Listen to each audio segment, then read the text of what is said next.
पोऱ्याला धरला मी ओरडलो मोठ्याने आरडलो. तेव्हा त्यांना माहित झाला. ती बोलली का पोऱ्या इथं होता तू कुठे गेला. पोऱ्याला ओढीत थोडं ओसातून तो आला आणि डायरेक्ट त्याला मागच्या मागून एक 8 ते 10 डाग केले आणि डायरेक्ट आतमध्ये घेऊन आमच्या बंधूंनी त्याला आतमध्ये 15 फूट आतमध्ये जाऊन बाहेर काढलं. वाघ निघला. मग आम्ही इकडून पळत सुटलो. पोराला उचलून आणलं तर त्याला वाघाने धरलं होतं. त्याच्या मानेला त्यांनी मान टाकलेली होती. तत्काळ बिबट्याला ठार मारण्याची परमिशन माननीय प्रधान मुख्य वनसंरक्षक वन्यजीव यांच्याकडे मागितलेली आहे. टीमच्या गायडन्समध्ये आपण त्याला मारण्याची परमिशन घेतो. जुन्नर तालुक्यातील पारगाव मंगरुळ परिसरात पुन्हा एकदा बिबट्याच्या हल्ल्याने खळबळ उडाली आहे.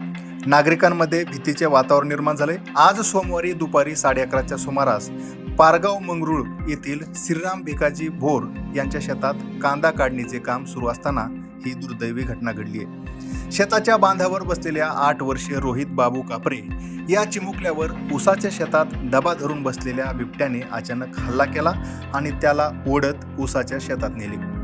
महिला मजुरांनी प्रसंगावधान राखत ऊसाच्या शेतात धाव घेऊन आरडाओरडा केला आणि रोहितला बिबट्याच्या तावडीतून सोडवले.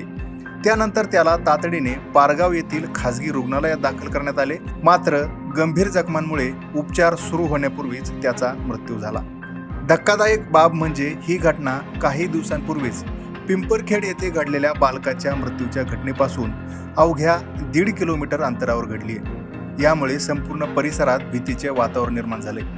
या भागात बिबट्याच्या हल्ल्यांची ही 4थी घटना असल्याने नागरिकांमध्ये तीव्र संताप व्यक्त होतोय. नरभक्षक बिबट्याचा तातडीने बंदोबस्त करून पिंजरे लावावेत अशी मागणी ग्रामस्थांनी केली आहे. तोपर्यंत मृतदेह हलवणार नाही अशी आक्रमक भूमिकाही नागरिकांनी घेतली. बिबट्याच्या वाढत्या हल्ल्यांबाबत हिवाळी अधिवेशनात जुन्नरचे आमदार शरद सोनवणे यांनी बिबट्याचा वेश परिधान करून राज्याचे लक्षही वेधले होते. मात्र यावर आता पुढे काय ठोस कारवाई होते आणि बिबट्याचा बंदोबस्त कसा केला जातो हे पाहणे महत्त्वाचे आहे. या घटनेवर तेथील शेतकरी नागरिक यांनी प्रतिक्रिया दिलेल्या आहेत, ते आपण पाहूया.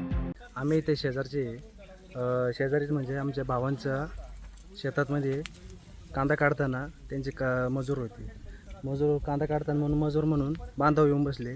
तर ते बांधावून मागून खोडा ओसातून तो आला आणि डायरेक्ट त्याला मागच्या मागून एक 8 ते 10 डाग केले आणि डायरेक्ट आतमध्ये घेऊन आमच्या बंधूंनी त्याला कांदा काढता का त्यांनी तसंच कसं तरी आतमध्ये 15 फूट आतमध्ये जाऊन बाहेर काढलं आणि तिथून डायरेक्ट स्थानिक पारगाव इथे हॉस्पिटलमध्ये नेलं. पण तिथं गेल्यावर डॉक्टर म्हणले का जागेवर गेलेला आहे. याच्या अगोदर इथं धनगर राहते त्यांच्या 2 शेळ्या नेल्या. परत आमच्या इथं कुत्री एक सुद्धा ठेवले नाही.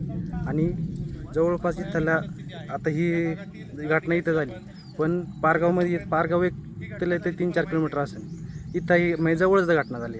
11 वाजता शेतामध्ये कांदे काढत असताना शेतमजुरांचा एक मुलगा होता 8 वर्षाचा. त्या 8 वर्षाच्या मुलाचा वाघाच्या हल्ल्यात मृत्यू झाला. या ठिकाणी 15 ते 20 फूट अंतरावर वाघांनी त्या मुलाला उसामध्ये नेलं आणि त्या मुलाचा मृत्यू झाला आहे. आज ही 2 महिन्यातली 4थी घटना आहे. पिंपळखेड परिसरापासून हे अंतर 1 किलोमीटर अंतरावर आहे आणि पिंपळखेड परिसरात 22 बिबटे पकडलेत. तरी पण ह्या वाघाचा काही बंदोबस्त झालेला नाही.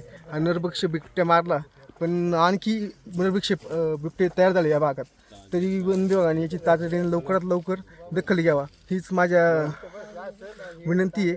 आणि या परिसरात वाघाचं वातावरण आहे जी आम्हाला शेतमजूर सुद्धा भेटत नाही. आज शेतीला कांदे लावायचे, कांदे काढायचं काम चालू आहे पण मजुरांचा मुलगा खाल्ला तर शेतात काम कोण करणार आहे. आमची ही अवस्था खूप भयानक झालेली आहे शेतकऱ्यांची. त्याच्यामुळं वन विभागाने याच्यात लवकरात लवकर लक्ष द्यावे.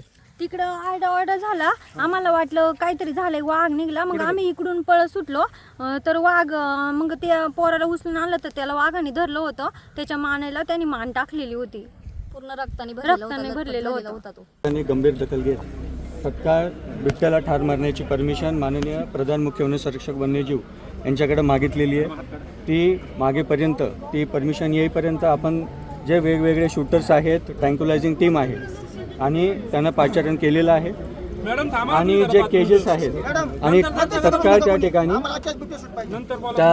ठिकाणी एक म्हणजे या बिटामध्ये जे 5 पिंजरे आहेत त्यांचे सुद्धा लोकेशन हलवून नवीन 10 पिंजरे त्या ठिकाणी याच परिसरामध्ये लावण्याचे सुद्धा निर्देश त्या ठिकाणी देण्यात आलेले आहेत. आणि आम्ही आता त्या स्पॉटला जाऊन नक्की तो बिबट कुठल्या एरियामध्ये आहे, घटनाचं स्पॉट व्हेरिफिकेशन त्या ठिकाणी एक्सपर्ट टीम करेल, मी स्वतः त्या ठिकाणी जाईल आणि व्हेरिफिकेशन करून आजच्या आज बिबट एक तर जेरबंद नाही तर त्याला मारण्याची परमिशन आपण येईपर्यंत पूर्ण आपण त्याला त्या ठिकाणी टेक्निकल टीमच्या गायडन्समध्ये आपण त्याला मारण्याची परमिशन घेतो.